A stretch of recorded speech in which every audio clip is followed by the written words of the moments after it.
We're starting. Okay, we're starting. I first want to know, and you're an expert in this area too, about pollinating procedures and how you got here.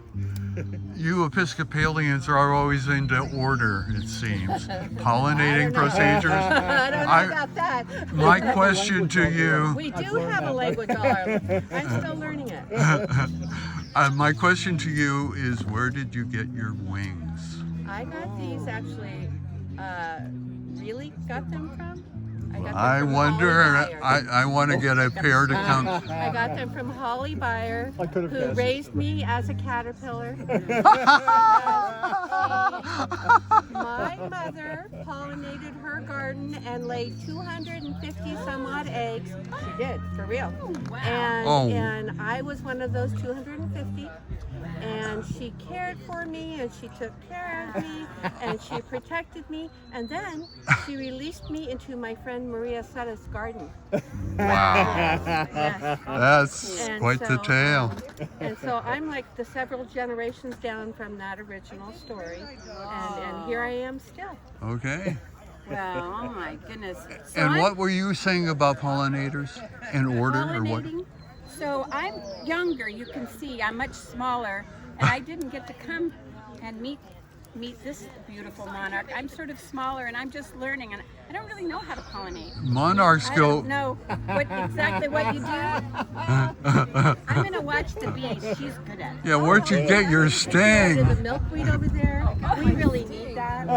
And then from there, we'll go pollinating. I find a great environment for keeping my bee-ness really active and happy. Your bee-ness? My bee-ness. How do you spell bee-ness? Bee-ness. Bee-ness. Bee-ness as in bee-ness? Do Milo? Double S. Yeah, as in Venus. B-E-N-U-S. I'm in a garden. I can't be happier. Okay. The garden looks wonderful. Absolutely. Oh, it's... Thank you. You're awesome. You want to tell a little about the history of the garden here? Sure. I'm going to resolve. Where'd you get your sting? Are you coming on Monday? Do you want me to keep going? Yes, and spread your wings if you'd like. Just, yeah, we could. There, a little different backdrop, or we can walk and talk as far as I know. Why don't we just walk and talk a bit this way and then go back that way? How'd this all get started? A happy meeting of a garden designer and a parish and a deaconess. a flag lot. The vision began actually long before I moved to Brookings. So I moved here in 2016. The vision began in 2013 with a gentleman named Scott Clapson, and he started with some hay bales, and they grew produce for about a year and a half. But what they had was, when I came, he had moved, and so Father Bernie asked if I was interested in putting together a community garden. So it's hard for me to walk and talk at the same time. Okay, that's fine where you are.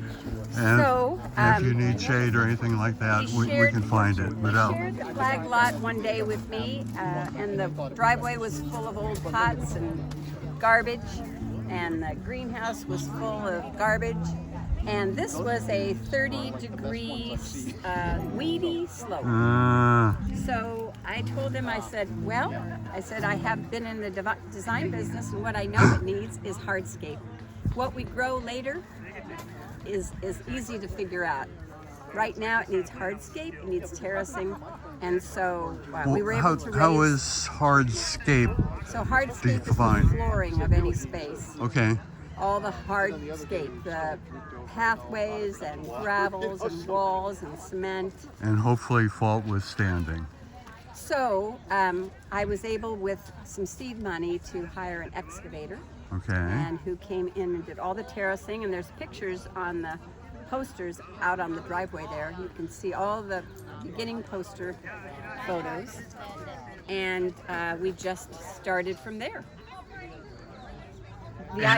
And where does the products of the garden go to? So that is the whole mission of the garden is two things: The mission is to grow produce for the food bank and for all the community kitchens that provide meals for anyone in town every day of the week. And the other mission of this garden is to have our sheltered folk be able to meet and work with and enjoy our unsheltered folk, this is a safe space and a beautiful place to be. For sure. And there's what's all up on the hill there? There's a greenhouse, and what's in it? And So we have a greenhouse that's been solarized. We had a grant from the Wild Rivers Coastal Alliance, gave us a grant, and I was able to hire someone to solarize, electrify with solar power the greenhouse so that we could have heat pads and start to grow seeds during the winter. So this next winter we're going to get even more serious about starting seeds in the winter and then having starts still in the greenhouse so that by April we have little plants that are this big to put into the garden. Karen, would you have a chance to tell about what you're doing in your plot? I'm taping this. Oh, you're doing a little video. Yeah, I'm having fun. Yeah, I'm working with the Hope bed, and in our bed we have... Is that your bed over there? Yeah, the people are looking at it right there. Okay. So we've got some yellow squash, crookneck squash, we've got some zucchini, and we've been harvesting a lot of chives and onions. Okay. And taking them to the food bank, and we have some chard. Is it all right if we... Sure, oh yeah. I don't want to get picked up for filming and driving at the same time or something, but a little close up would better. Yeah. Why don't you identify exactly what's where while we wander? Right. Well, this is the chives, and those are the zucchini and the yellow squash. We've got a little peppermint bed going over there. Okay. And then we've got the Swiss chard and more chives on the end. And this garden is not just a parish project. It's a bunch of people from other groups. Oh yeah, lots of and groups. some who don't necessarily relate to the church at all, except in loving its care for people. That's right. Come here anyway, and it's all part of growing food that ends up in good places for good reasons. So I would love to see more community gardens sprouting up all just over. keep talking. Oh yeah. I just want to move a bit. So, and I think that having the art panels is a nice dimension of this place. To create a place that... Where's the art panel? See those panels? Okay. Paintings up there? Excuse me, I'm trying to find an art panel. There we go, I think. I happen to do the one on the right with the hummingbird and the dragonfly and the Oh, nuthatch. wow. Hummingbird. It's primitive, but it's just kind of, this is a fun little place to put a painting like that. And children have done some of the paintings. My grandchildren made that painting down there with the wings, with the heart. Let's... It's kind of a symbol that you would see in Mexico. I modeled that painting after a little metal piece that I bought in Mexico with the heart in the middle and the crown. Is that familiar to you? That kind of icon? I know little about Mexican symbols and all that, but we found this piece in San Diego, and so I modeled that painting after this metal piece. okay. Wow, that's beautiful. And let me see, get a little closer to these. What? Not only are there flowers, there are blueberry bushes amongst these plants. And a couple of apple trees. Yeah, I'm doing okay, but I'm also navigating. I'm gonna turn this.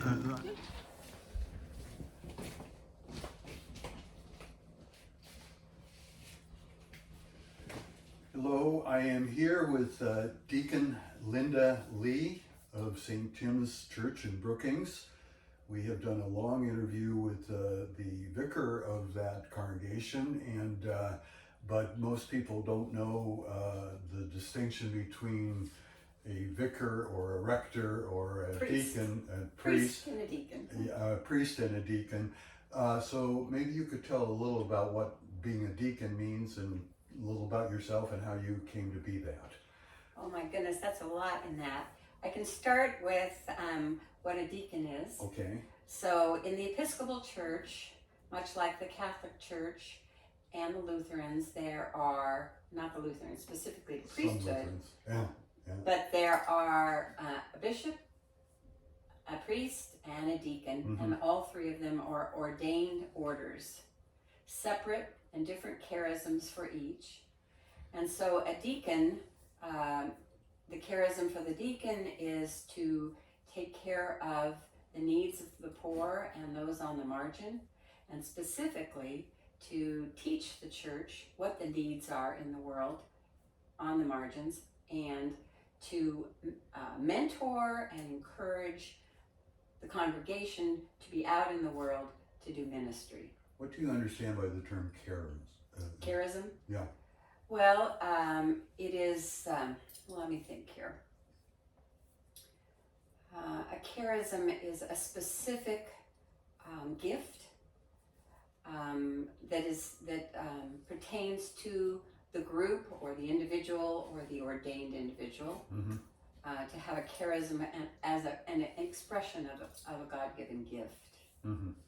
So the deacons are very ancient tradition, because that was begun by the apostles when they selected the 7 men originally to help with the needs of the poor, so that the apostles could be free of teaching and spreading the word. So there is some ancient historical basis for the diaconate. And could you give a little personal history about how you became a deacon? Well, that was something that I never aspired to, never had a deep understanding for, but I had been doing work in the church for probably 4 decades that often pertained to those on the margins, because that is where my heart is. Anyone who is on the outside of something, I'm always interested to know if there are needs, as far as being in the middle of the community. And so in the previous decade to starting to study to become a deacon, I had been down in Marin County, California, and heavily involved with St. Vincent de Paul. The Society of St. Vincent de Paul is a lay Catholic organization, and we went in teams, 2 by 2, with people who had requested help into their homes. Often it was eviction notices, or the cutoff of electrical services or power, or food or medical bills, and we would be able to help them. So I had done that for a number of years, and then became involved again with the Episcopal Church. I was raised an Episcopal, and I was involved with the Episcopal Church in my 20s. And so I was a Catholic for 18 years in those middle years, from my late 40s, and came back to the Episcopal Church for many reasons. And always in any church I'd ever been involved with, I was always involved with outreach. And if there wasn't an outreach organization, I would start one. Okay. So that's been my passion my whole life. As far as becoming a deacon, that was a very mystical, God-provided experience at 3 in the morning, so it was nothing I ever aspired to. After that experience and sharing it with my Episcopal priest, he said, "Well, Linda, we have always thought of you as a deacon." And I just said, "What do you mean?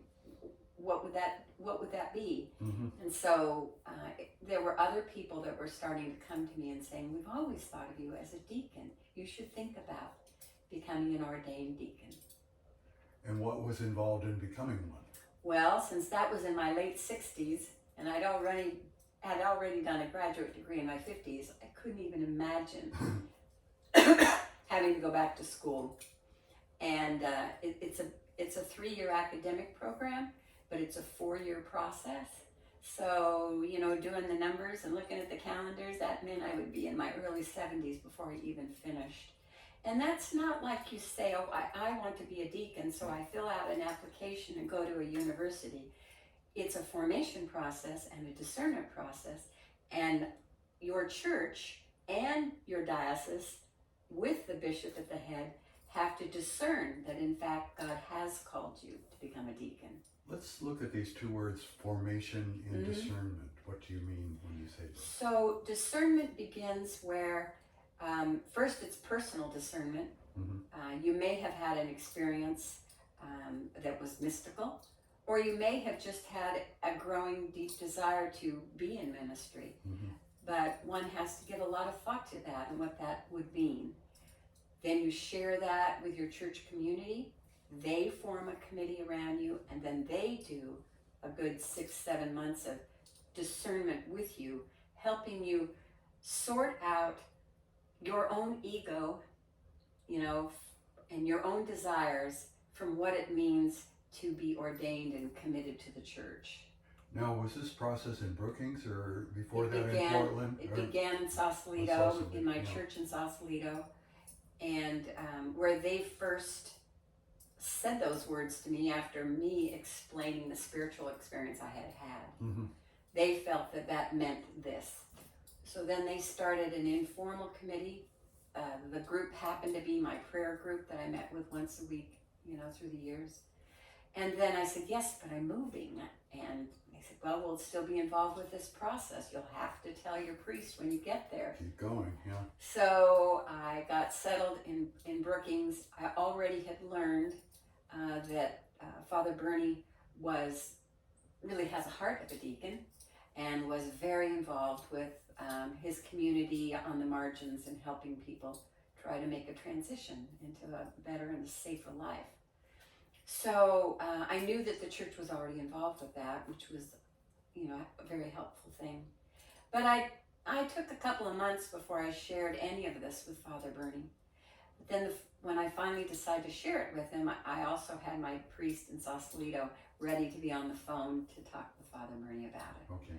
So then what the next step is a formal discernment committee at your parish, and they meet with you and talk with you, and then suggest, if they vote yes, they vote you to the diocesan level. That is a formal discernment process, and that's about a 9-month process itself. So that's doing psychological examinations with a psychiatrist, that's doing several different online examinations that they're looking for pathology, essentially. Any clinical pastoral education type things? Not yet, but yes, that's included. And then the discernment process goes on with you writing a lot of papers, with you being interviewed by people, and finally I was interviewed, as were 10 other people, in a 2-day interviewing process with a panel of 16 ordained people and lay people.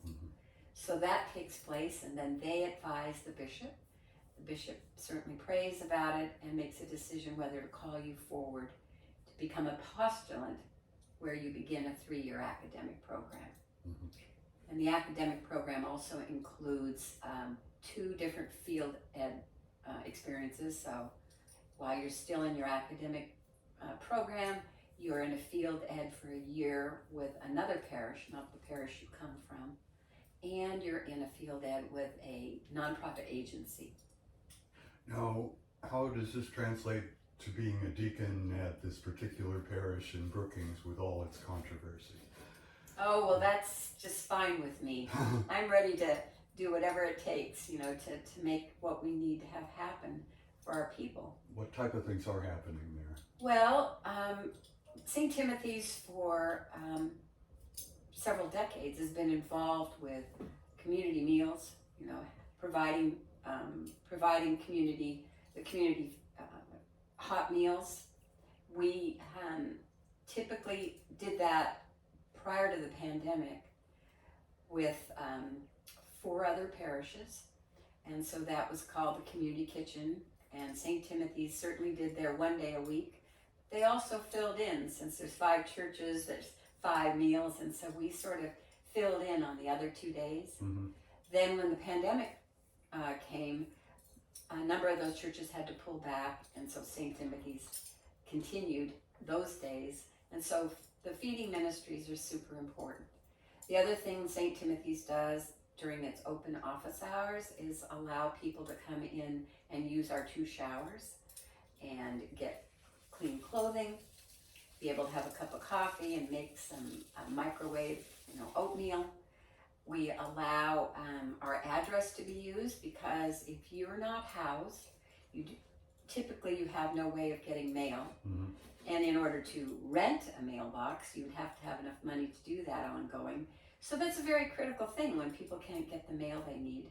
Mhm. So we let them use our mailing address, and so there's a big box with lots of mail that's distributed every morning that the office is open. And we also have an advocacy team, so we have done all of that for a very long time. And about 6 years ago, Father Bernie was able to get some grant money and literally be able to hire a couple people that would actually be there to help with further details of whatever these individuals needed. Sometimes it's just helping getting a driver's license, getting Oregon ID, getting signed up for OHP, Oregon Health Plan.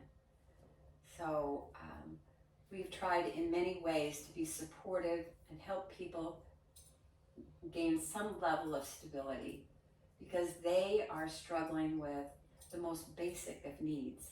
And until those things are solved and supported and helped through sometimes other people, you can't hope to go on and do the next thing. So that's what we try to do. A garden is part of your ministry there at Timothy too, isn't it? Well, that's not anything I imagined was going to happen. It was not a motivation I had to bring to this parish. But Father Bernie, the first year I was there, learned that I also am a garden designer. And I had no intention of continuing my business in Brookings. I did it only minimally in Sausalito, but I had done it in Portland. Mm-hmm. So he knew that I had that skill set, so he wanted to show me where there had been an attempt to do a community garden before. And it was my understanding at that time that St. Timothy's really wanted to have a community garden. So I said, sure, I'll look at it. So he showed me the space with a driveway that was just a junkyard and an existing greenhouse that was full of storage items. And then the back behind the greenhouse was about a 30-degree sloping lot full of weeds. So my design background tells me, well, I'm not sure exactly what it is you're going to want to grow, and I understand that can happen and be a vegetable garden, but right now it needs hardscape. It needs an excavator to terrace it, rock terracing, paths, gravel. It needs to all be the surface formalized so that you can actually build raised beds and not have it 3 feet of weeds, the following year. What happens to the stuff you produce there?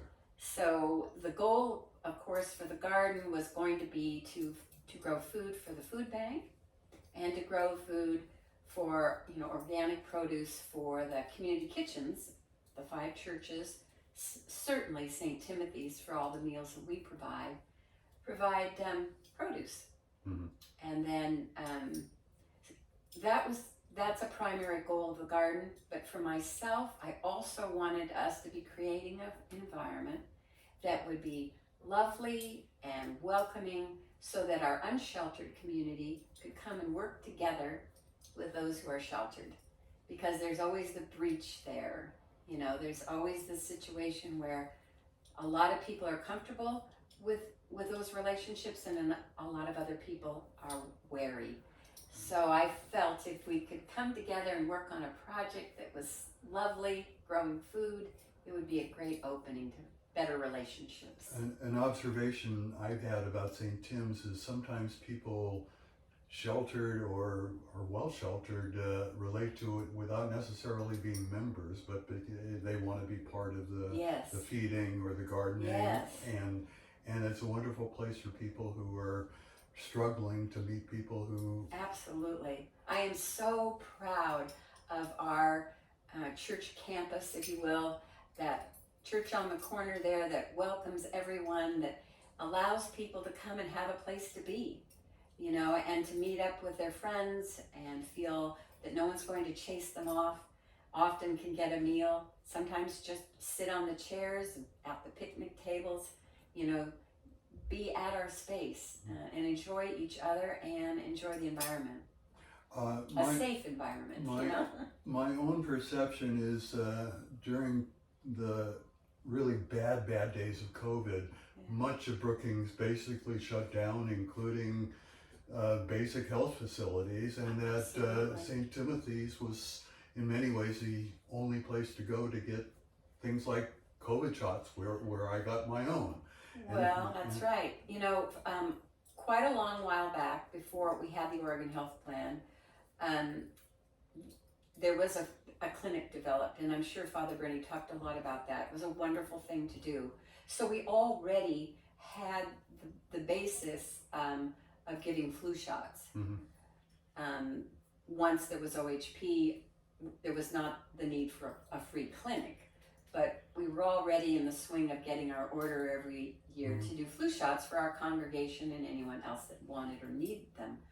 So when COVID began and we don't have a public health department in county, you know, it was closed down in this county because it was non-functioning and the state sort of took it over. The Oregon Health Authority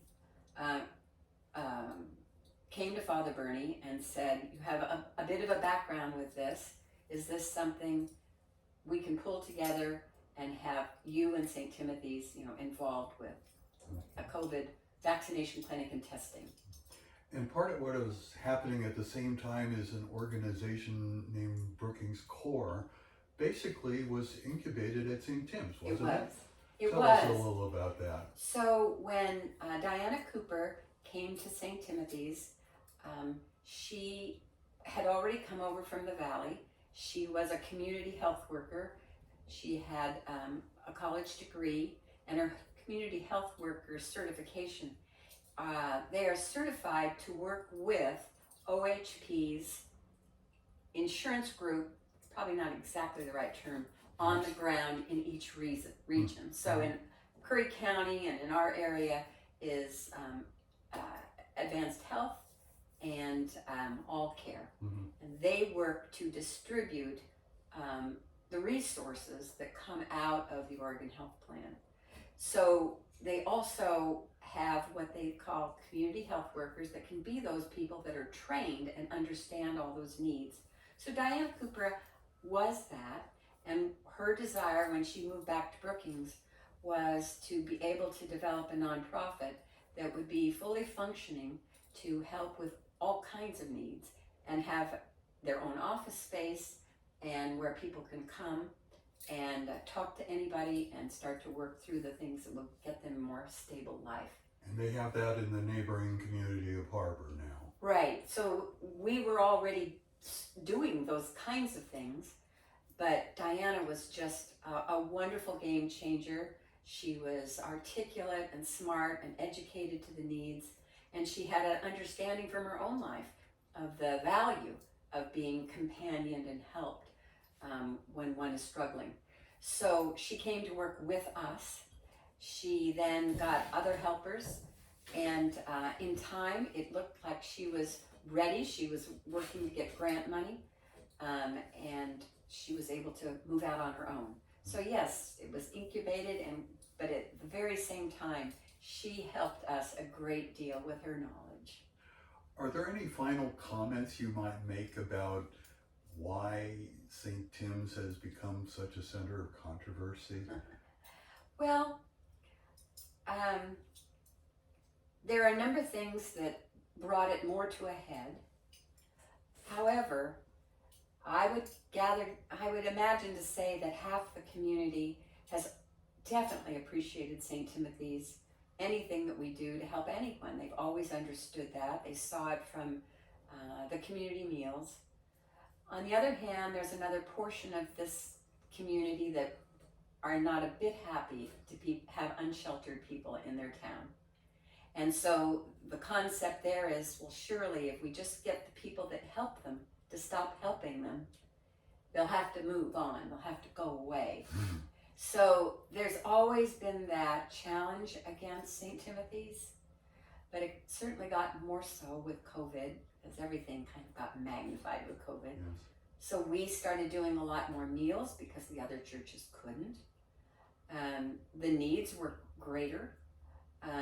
And because of the need to isolate at the very beginning of the pandemic, the city asked us and asked all the churches if we would allow people who were living in their cars to park in parking lots so that they'd have a stable place to stay and not be, we were all trying to isolate in some capacity. So none of the other churches responded, and of course St. Timothy said yes. We have the smallest parking lot of all the churches, and we had room according to what the city wanted to do for 3 people got permits. They were 2 women in individual cars, and then an elderly man that needed to walk with a cane. So those were 3 appropriate people to be able to park in our property. But over the course of time, people still gathered, and we had individuals during that time that were unstable emotionally, mentally. There's a lot of mental illness in our community that is not And very few not resources cared for. to... Right, not enough resources for them to be medicated with counselors. And so the need is so great in that regard that we had 2 women, get into a brawl one day, and, it caused a problem. And we also came to understand that it was just very challenging to have people on our property through the night. Because even though those individuals might have wanted to be only in their own vehicle, it brings others who don't have shelter, and so it got to be a bit chaotic. And part of the problem, in a sense, is you're located by a large city park. You can't be in control of what goes on there. We can't be in control of anything beyond our own boundaries. And the church, of course, was there long before the neighborhood developed. Yes. So we've been there a long time. And so, part of it's just the division, like there is in all communities, about how to solve a problem. Some people think that solve the problem is just to have people leave the town. But of course, this situation with being unsheltered is all over this nation. And so... And the economics are extreme. And it's getting worse. And so, yes, the other issue is that I think it's about 60% of our unsheltered folk grew up in Brookings. Wow. So they're not from the outside, whatever that might mean for somebody. So as a community, we need to take care of everybody. That seems a good place to end. Thank you so much. We've been talking to Linda Lee, who is a deacon at a very courageous congregation that is trying to fulfill Christ's command to be responsive to those in great need. Right out of the gospel. Thank you very much. Thank you. Thank you.